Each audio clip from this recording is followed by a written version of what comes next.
Vous écoutez On lit pour vous.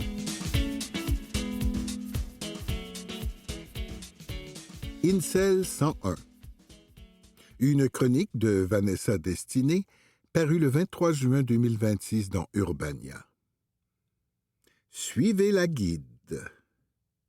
Montréal a été le théâtre d'un attentat misogyne et antiféministe. Encore. Je ne suis pas là pour parler du contexte sociopolitique qui a mené à ce triste événement. Vous le connaissez déjà, à moins de vivre sous une roche ou de vous boucher les oreilles quand des agences de renseignement, des universitaires, des militantes féministes et des victimes vous parlent des dangers entourant la mouvance masculiniste en Occident. C'est pas votre genre, hein? En tant que féministe intersectionnelle et personne formée en sciences sociales, ça fait longtemps que j'aborde ces enjeux, en criant souvent dans le vide, malheureusement. Maintenant, je suis fatigué, et je me prépare tranquillement à passer le flambeau. Je m'en remets à la relève. Jouer et rejouer dans le mythe de Sisyphe ne m'intéresse plus. Si j'ai eu l'impression de prêcher dans le désert pendant toutes ces années, c'est parce que le problème est structurel. La peur, la pudeur et le manque de littératie au sein de la classe médiatique ralentissent le groupe sur une foule d'enjeux de société. Or, on n'a plus le luxe du temps en cette ère accélérationniste. Il est minuit et quart. Bienvenue dans le monde d'après. Je me souviens d'un cours optionnel de journalisme que j'avais suivi à l'université.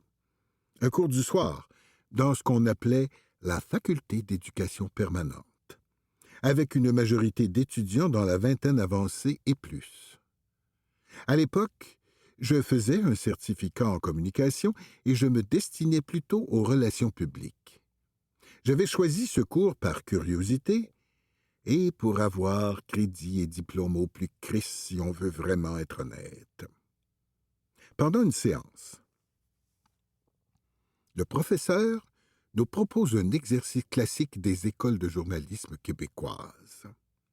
Déterminer si oui ou non un média devrait publier la lettre laissée par Marc Lépine, auteur du massacre de Polytechnique en 1989. Au terme d'une grosse période de délibération en équipe, j'étais l'unique étudiante à avoir répondu que oui, il fallait la publier en raison de la portée politique de l'attaque. Mes collègues de classe, eux, considéraient qu'il s'agissait du délire d'un loup solitaire, d'un fou, d'un désaxé à qui il ne fallait surtout pas offrir une tribune.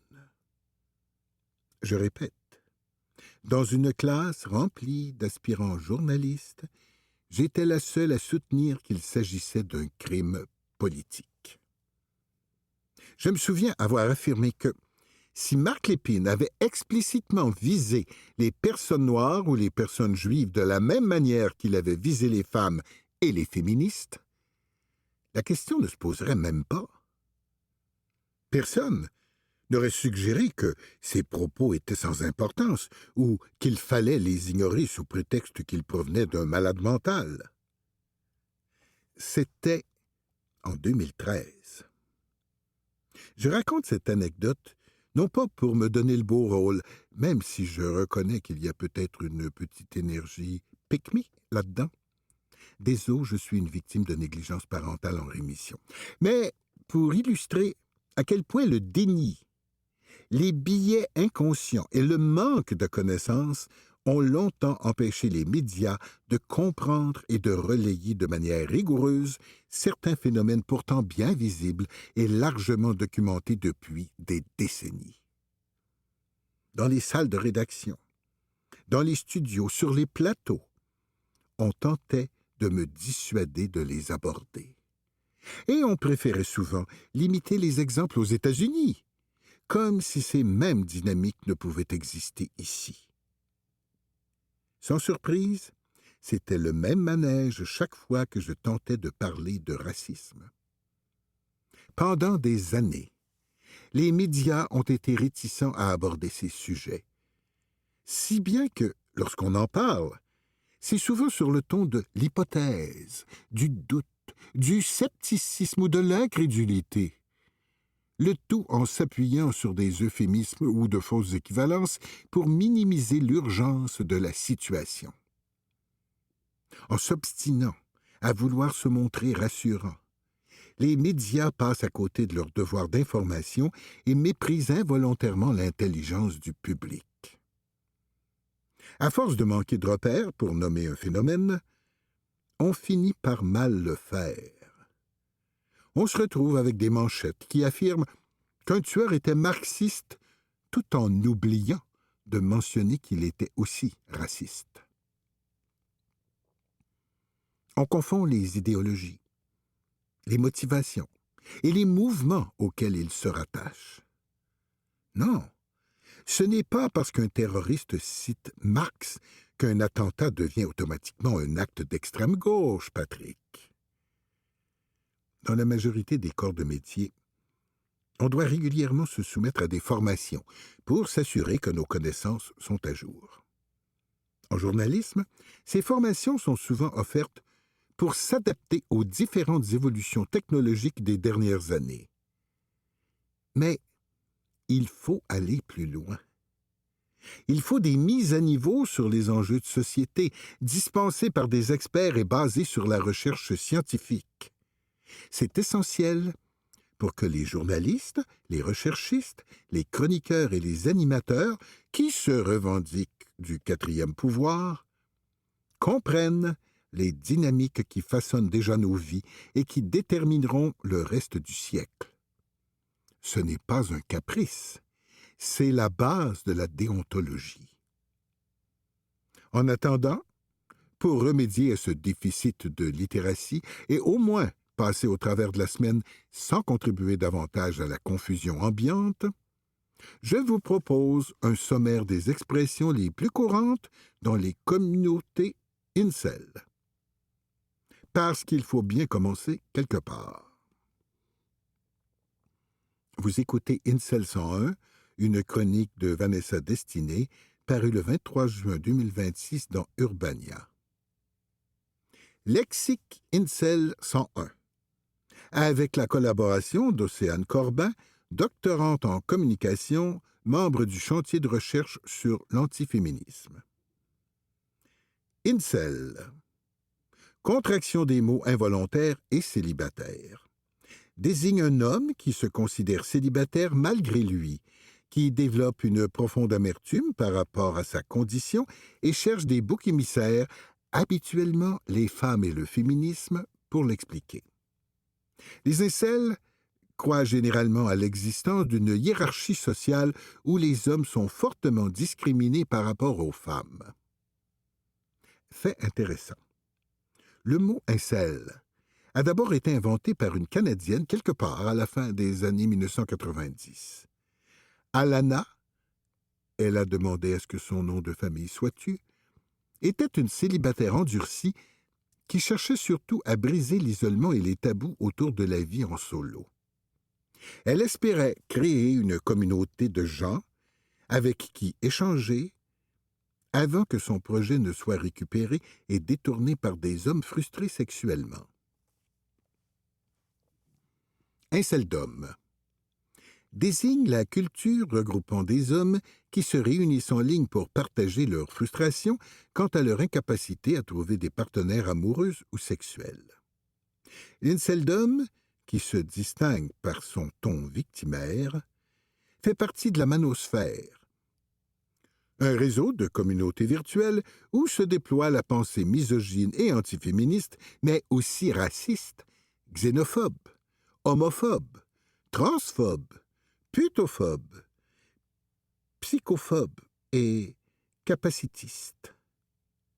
À noter que les frontières de la manosphère sont poreuses et qu'on y retrouve des éléments de la complosphère et de la fachosphère, d'où l'omniprésence de propos racistes, antisémites et de théories du complot, dont celle du pouvoir juif ou encore du grand remplacement.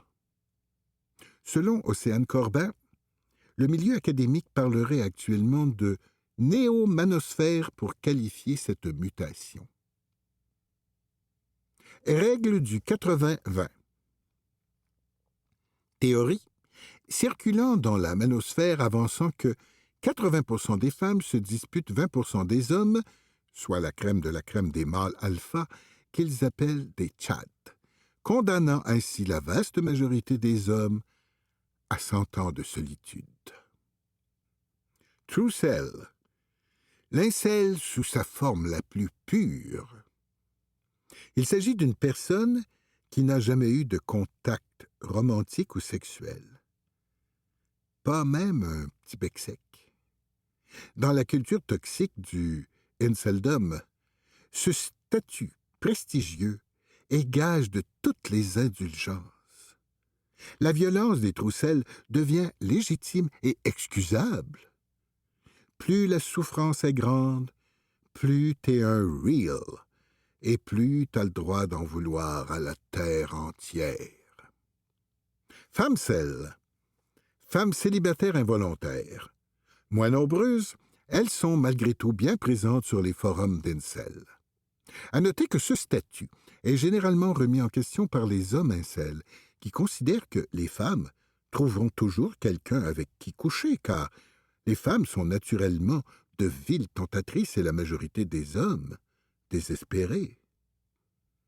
Volcel, célibataire volontaire en rupture avec la pression sociétale d'être en couple, souvent utilisé dans un contexte d'empouvoirment.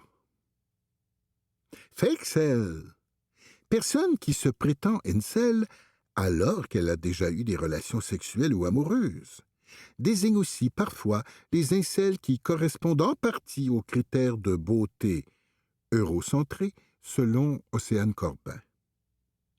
Fémoïde ou phoïde, expression qui désigne les femmes. FHOS pour Female Humanoid Organism, autre expression qui désigne les femmes. Stacy, bimbo que tous les hommes désirent ardemment, mais qui demeure inaccessible pour la majorité d'entre eux. Évidemment, elle est presque exclusivement blanche. Becky, fille ordinaire, 6 sur 10, qui pourrait avoir la décence de consentir à des relations sexuelles avec les incels. Et évidemment, elle est aussi blanche. Chad, voir la règle du 80-20.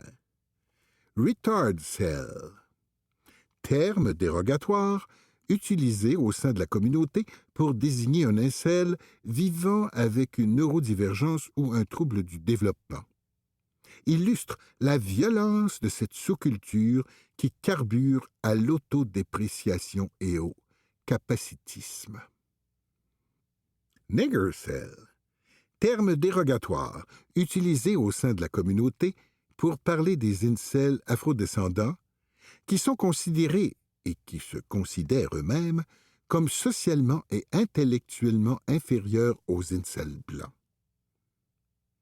Dans l'inceldom, on conçoit toutefois que les femmes de toutes les ethnies fétichisent les attributs sexuels des hommes noirs et que ces derniers ont le potentiel d'avoir des relations sexuelles pour cette raison.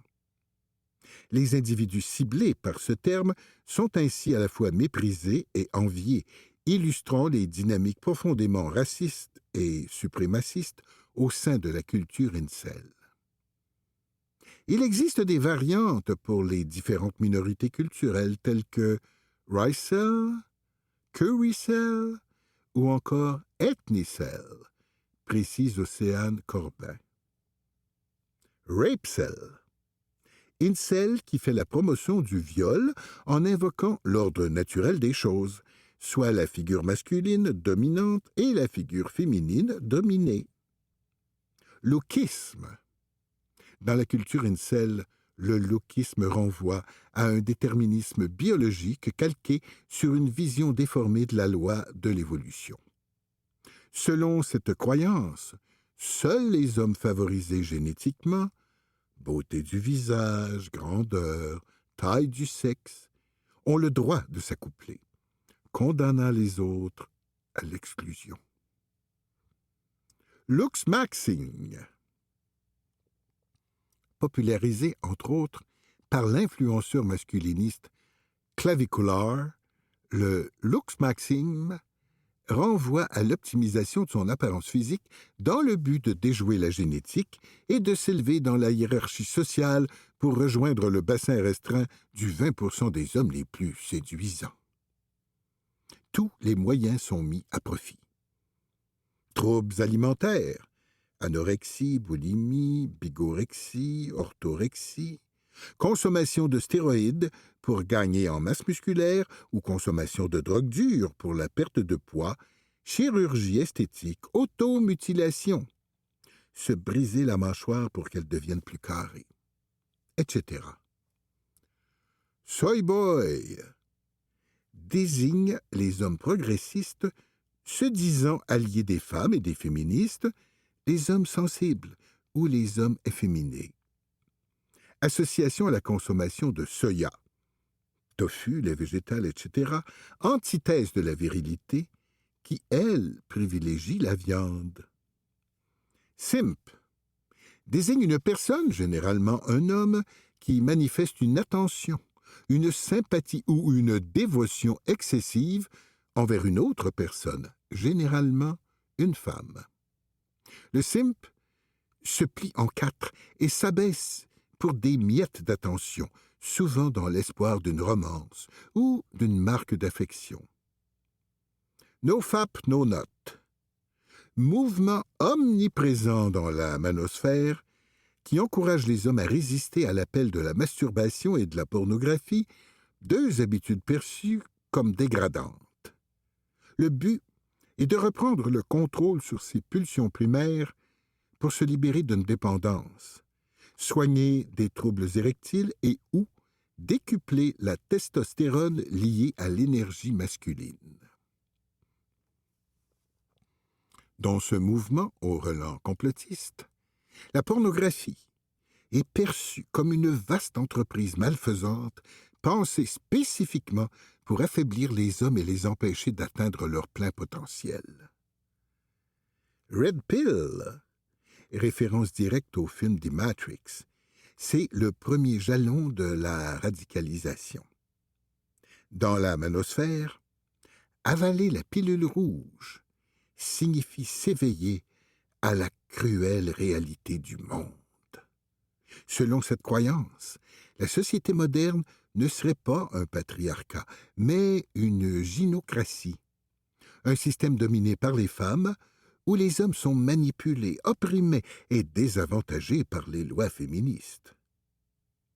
Cette façon de voir le monde a été consolidée par un documentaire du même nom consacré aux droits des hommes qui a fait beaucoup de vagues au sein de la manosphère lors de sa sortie en 2017. Red Pill, retour à un mode de vie traditionnel. Ce terme est très lié au mouvement des tradwives, de plus en plus populaire en ligne. Iron Pill renvoie au stoïcisme lorsque confronté à une société en pleine décadence. Synonyme de discipline et d'entraînement intensif, souvent en lien avec divers arts martiaux. Également lié au club de combat, en prévision de la guerre raciale supposément inévitable et imminente dont parlent certains masculinistes fréquentant les cercles d'extrême droite. Siège pile, synonyme de terrorisme, que certains incels perçoivent comme une fin plutôt que moyen. Black pill, état de résignation fataliste face à sa situation. Synonyme de grande détresse psychologique et d'urgence d'agir. Quand un incel passe en mode black pill, il n'y a que deux issues possibles. Le suicide ou la tuerie de masse pour se venger de la société qui l'a humilié. S'il choisit la tuerie, l'incel essaie généralement de mourir en martyr, en faisant un maximum de victimes afin d'être érigé au panthéon des tueurs de masse aux côtés de figures telles que Mark Lépine ou Elliot Rogers, surnommé le Gentleman suprême et auteur de la tuerie d'Isla Vista en Californie en 2014. White Pill. État de résignation sereine par rapport à sa situation. Bien conscient de sa laideur et de sa solitude, l'incel white-pilled choisit de se concentrer sur son développement personnel et ses hobbies, abandonnant la poursuite de relations sexuelles ou amoureuses, mais pas la haine des femmes. Souvent lié au mouvement MGTOW, Men Going Their Own Way, une autre communauté effervescente au sein de la manosphère. C'était Incel 101, une chronique de Vanessa Destinée, parue le 23 juin 2026 dans Urbania.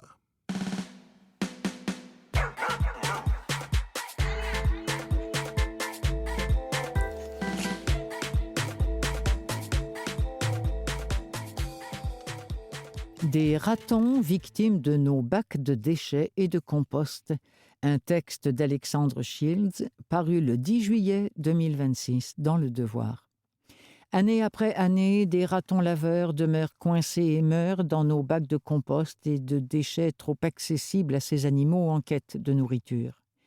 Le ministère de l'Environnement du Québec se dit conscient de la situation, mais ne détient aucune donnée sur son ampleur. Une citoyenne des Laurentides tente toutefois de sensibiliser le public à ce problème pour lequel il existe des solutions. En se promenant dans son quartier de Saint-Hippolyte, Patricia Hamel a constaté la présence d'un raton laveur incapable de sortir d'un des bacs roulants de grand format que chaque résidence possède pour déposer ses matières compostables et jeter les déchets que nous produisons toujours en très grande quantité. Depuis ce moment donc, depuis maintenant 3 ans, quand je me promène ou que je vais courir, je prends le temps de regarder dans les bacs. Je trouve des dizaines de ratons chaque année, explique-t-elle en entrevue au Devoir. En 2025, Madame Hamel dit ainsi avoir retrouvé pas moins d'une 50aine de ratons laveurs vivants coincés dans des bacs. Elle a aussi vu au moins une 20aine de ces animaux morts. Comment se sont-ils retrouvés là ? Un raton ne peut habituellement pas grimper sur un bac en plastique de grande taille. Mais si celui-ci est appuyé contre un arbre, une clôture, un muret ou toute autre structure similaire, cet habile grimpeur peut y entrer, attiré d'abord par les odeurs. Il ne pourra cependant pas en sortir s'il se retrouve au fond du bac, d'autant plus s'il s'agit d'un animal de petite taille. De juillet à septembre, c'est l'enfer, parce que les jeunes ratons de l'année commencent à se promener seuls. J'en trouve beaucoup, des vivants et des morts. Pendant les canicules, j'essaie aussi de me promener plus souvent pour les sortir avant qu'ils meurent, parce que les bacs deviennent un véritable four, explique Patricia Hamel. À quelques reprises, en se promenant, elle a eu la chance de devancer d'à peine quelques instants le passage du camion qui ramasse le compost ou les déchets, et donc d'éviter à un raton laveur de se faire tuer. Depuis que Patricia Hamel partage des photos et des informations sur les réseaux sociaux, elle constate que ces cas d'animaux coincés semblent très fréquents et très répandus dans la province. C'est une situation qui existe partout au Québec. Des gens m'écrivent pour me décrire des situations similaires un peu partout, dans plusieurs municipalités. Une personne m'a même dit qu'elle avait trouvé 4 ratons dans un seul bac. En règle générale, cependant, les gens ne sont pas au courant du risque que représente leur bac, constate-t-elle. Quand je vais avertir des gens que j'ai retrouvé un raton dans leur bac en bordure de rue, le plus souvent, ils sont étonnés. Réduire les risques. Madame Hamel espère donc sensibiliser les citoyens aux risques que représentent les bacs roulants pour cette faune omnivore en quête de la nourriture qu'on met à leur disposition en jetant de grandes quantités d'aliments. Plus d'1 million de tonnes par année au Québec et en produisant près de 700 kilos de déchets par habitant chaque année. Malgré de nombreuses démarches, la citoyenne des Laurentides dit toutefois se heurter à une certaine indifférence de la part des autorités qui tardent, selon elle, à sensibiliser les citoyens aux gestes à poser pour éviter ces mortalités. Éloigner les bacs des éléments qui permettent aux ratons d'y entrer, utiliser des dispositifs qui permettent de maintenir le couvercle fermé, Certaines municipalités fournissent de tels mécanismes. Vérifier le bac au moment de le placer en bordure de rue pour la collecte, etc. Tous ces éléments de solution sont déjà bien connus, y compris au ministère de l'Environnement du Québec. Ce dernier suggère aussi de sortir les poubelles le matin même de la journée de collecte des ordures plutôt que le soir précédent, puisque les animaux comme les ratons laveurs sont nocturnes, mais aussi de diminuer l'odeur en lavant régulièrement vos poubelles, de mettre du naphtalène, de la boulamite, dans le fond. Le ministère chargé des suivis sur l'état des populations fauniques du Québec ignore par ailleurs l'ampleur des mortalités imputables à nos bacs roulants. Nous n'avons aucune donnée sur le phénomène, mais sommes conscients que cette situation se produit parfois, indique le ministère de l'Environnement, de la lutte contre les changements climatiques, de la faune et des parcs, en réponse aux questions du devoir. Le ministère précise qu'il n'offre pas de service pour libérer les animaux. Le cas échéant, la responsabilité revient au propriétaire. Dans le cadre de notre surveillance de la rage du raton laveur, il arrive que des animaux prisonniers de poubelle soient signalés par les citoyens. Cependant, un animal prisonnier et sain n'est pas d'intérêt pour notre surveillance, car les chances de détecter la rage sont très faibles chez un animal en santé.